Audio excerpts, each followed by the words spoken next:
দীর্ঘ ২০ বছর ধরে তৈরি আনুমানিক ১৫০ ফুট উচ্চতায় ইমামবাড়া দেখতে যাওয়ার ইচ্ছা আমার বেশ অনেক দিনে।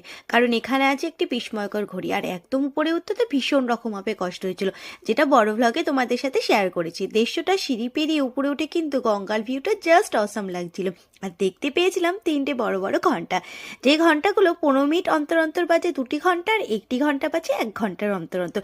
কিন্তু খুবই মন দুঃখ হয়েছিল যে একটিও ঘন্টার আওয়াজ পাইনি অতটা সময় থেকে। তারপর আবার মনটা ভালো হয়ে গিয়েছিল ফেরার পথে, সেটা তোমাদের সাথে না হয় ভিডিও শেষেই শেয়ার করছি। তার আগে দেখো, এই হলো সেই ভয়ানক সিঁড়ি যেগুলো দিয়ে আমরা এই উপরের দিকে উঠেছিলাম, আর একদমই ঘুটঘুটে অন্ধকার ছিল, যেটা বড় ভ্লগে শেয়ার করেছি। না দেখে থাকলে অবশ্যই কিন্তু তোমরা দেখে নিও।